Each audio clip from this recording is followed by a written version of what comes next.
Southeast Asia is all about bold flavours and Moorish comfort food. Eating out is ingrained in its culture, but perhaps not for every day. I'm Jeremy Pang, and here are my healthy street eats.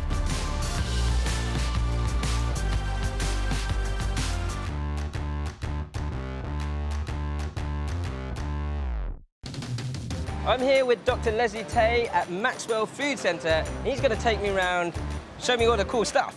That's right. Can't wait. Let's go for it.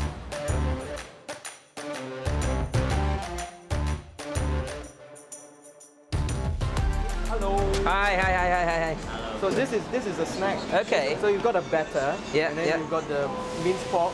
Minced pork, is it? Yeah. Fried. And so it's minced pork and oysters, Yeah. celery, and then peanuts on the outside. Yes. And Uncle, do you think there's a healthy way to make this? No, that's my challenge, right? Food is not healthy, that's all. Good food is not healthy. I got a real challenge. Yeah. Can we Your dig in? video? Yeah. Yeah? Fine. Yeah, a bit of the chili. Let me grab that. Oh yeah. The moment of epiphany. If it wasn't so unhealthy, I'd be eating this every day. It's okay for cheat day, right? Yeah. Like, but you can't have this every day. Oh. Super crispy on the outside. Almost like the dough is like melting inside, Yeah. but works with the oyster as well. Yeah. The mincemeat gives the savory flavour, Yep. and the coriander just lifts it. Yep. Oh Perfect. my god, that is like the perfect And dish. don't forget the peanuts. Yep. The peanuts actually. And the peanuts give it a yeah. crunch. Yeah, give it a crunch. And that nuttiness, that's a real challenge for me now.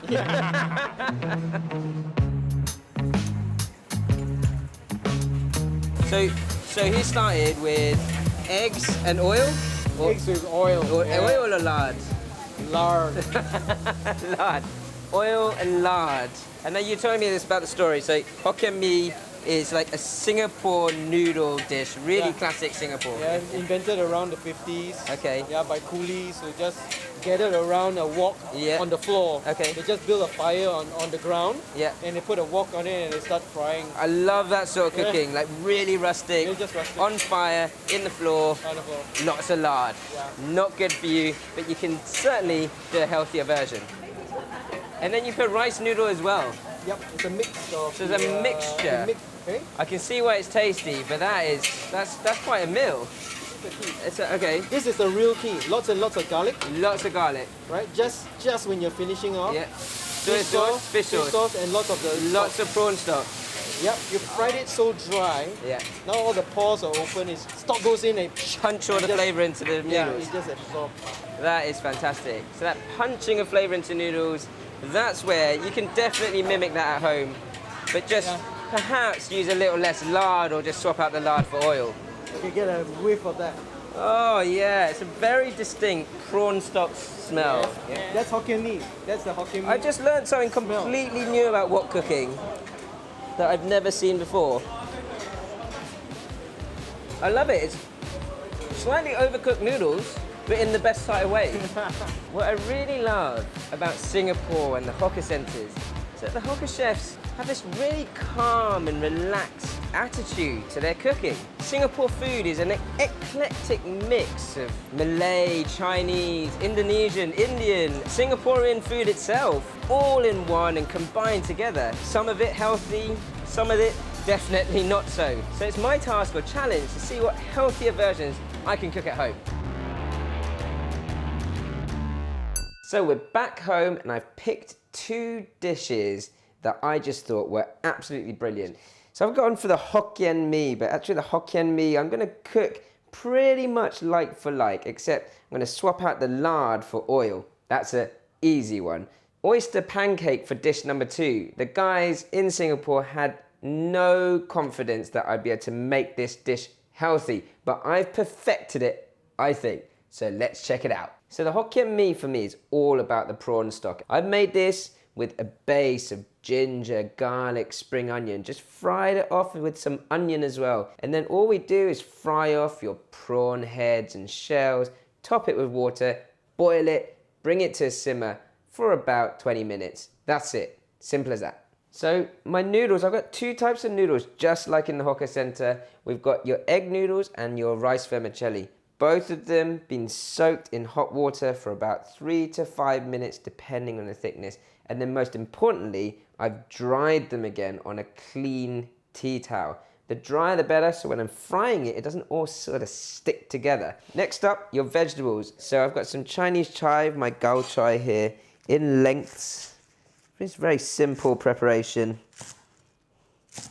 Just straight onto a plate, ready to go. And then a bit of garlic with your chives. My bean sprouts I've already washed. And then my prawns, I've just peeled and used the shells for the stock, and then just deveined with a fork. So I'm going to get my prawns in, blanch them, and they'll be ready to put into my stir fry at the end. 1 to 2 minutes is enough because they're going to come back into the noodles again at the end. And that's ready for later. So we're going to start with my egg and then my bean sprouts and chives. A little bit of oil instead of lard. Egg goes in. Crack that yolk and start just mixing that around and scrambling it together.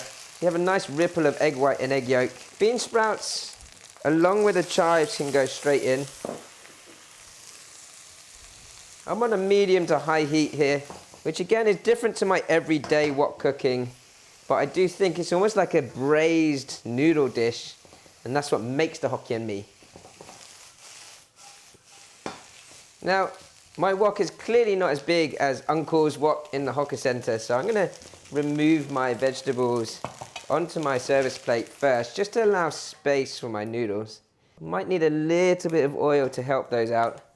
And again, we'll start on a high heat, but bring that down to a medium heat. I want a good handful of egg noodles. I don't want to overfill my wok if I can help it, because I've got my other noodles coming in too. So bring that down to a medium heat. So I'm going to slowly cook these off, allow the pores to open, as Dr. Leslie explained to me. So my vegetables have got some moisture in there. That'll cook the noodles through quicker. Get those really stirred into the noodles. Right, my noodles have a familiar look now. They're kind of wilted into the wok. Definitely softened a lot. And that's just from the moisture of the vegetables and cooking them for a good amount of time.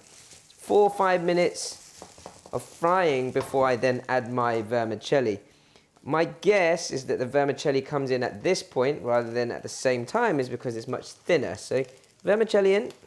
And this movement here that I'm using, what I like to call the tummy and the head. Round and round, back and forwards, round and round, back and forwards. Round and round with your spoon or ladle, back and forwards with your wok. And if you sort of watch carefully, you'll see that your egg noodles start to sort of change color a little bit, go a little bit more dull yellow. That's when you want to start to add your flavor. So it's just changing color now. I'm going to make space for my garlic and then my seasoning. Last bit of oil.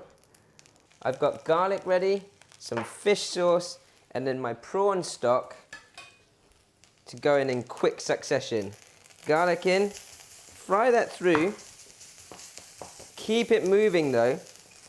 Your fish sauce, about 1 to 2 tablespoons. Mix that around nicely. And this is just to lift anything off the bottom of the pan. A little dash of prawn stock first, and then continue cooking. From here on in, high heat. What I'm trying to do right now is just get underneath the noodles rather than break them up too much when the liquid goes in. And if you see any drying at all, at that point, that's when you're on a high heat and you're going to pour a good ladle or so of stock over the top. Bring that to a vigorous boil. Now what I'm trying to do here is just cook this through until all that stock is soaked up by the noodles. Almost there. Whoa, it's bringing me back to the hawker center. Now you can hear it starting to sizzle up because my stock is all evaporated or soaked into the noodles. At that point, switch it off, prawns can go in. ready to serve. So if you want a little pinch of salt, it shouldn't need much at all because of the fish sauce.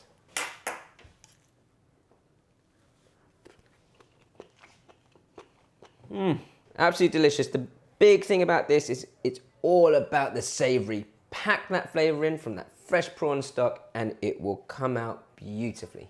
Next up, my healthier version of that oyster pancake. Some chopped up celery, some spring onion, a little bit of coriander, all ready to go. Pork mince I'm going to season up a little bit, just with a pinch of salt and white pepper and some sesame oil. Give that a good mix through. So then my oysters, I've actually got quite large oysters here. I know the guys in the hawker centre use sort of more baby oysters or smaller oysters. I'm going to go for one oyster in one pancake. But cleaning your oysters, there's a little trick to that, and that's bicarbonate of soda. So I'd usually leave that for about 10 minutes or so. Just let that sort of soak in the bicarb and then give it a good rinse through.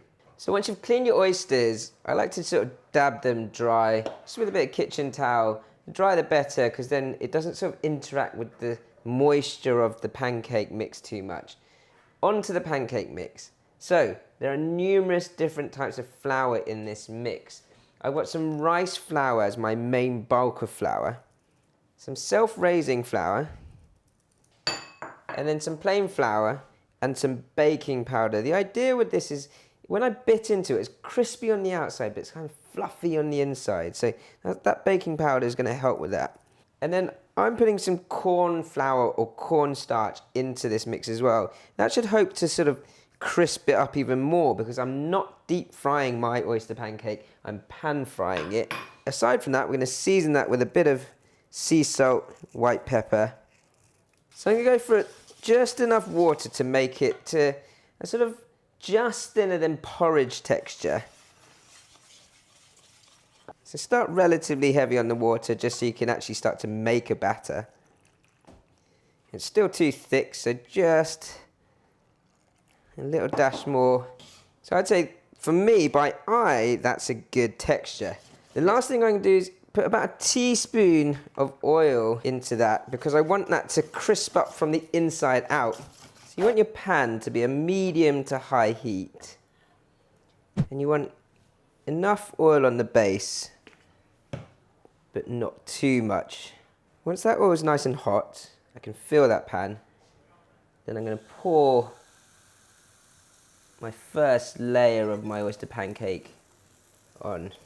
So then what you want to do is you layer up your filling ingredients into the pancake.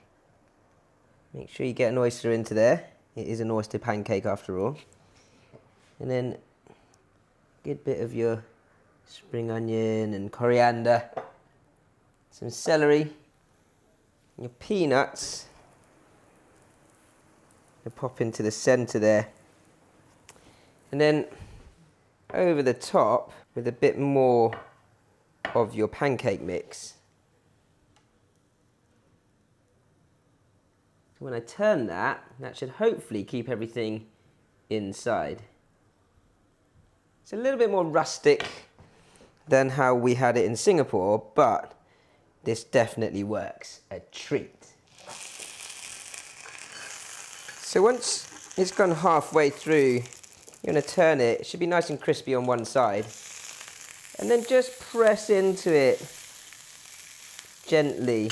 The texture should be really nice, crispy on the outside, soft on the inside. Very little oil required to make the same dish, and it will taste delicious. I can't wait to tuck in.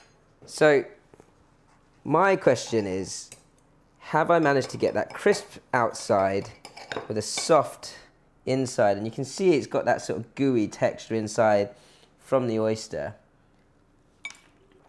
Absolutely, that is delicious. You get crunch from the peanut, but with the oysters inside just perfectly cooked, and the sort of softness of the actual pancake mix. Bang on. I'm not missing the deep fried at all. You know, street food Not only is it about the food, the ambience, the culture, but it's also about sort of that sharing and enjoyment of food in itself. But there's no reason why you can't have that at home. So even if some things may look like they can't be made healthier, I believe there's always a way to do it. And cooking at home is the starting point to living a healthier, longer, better life.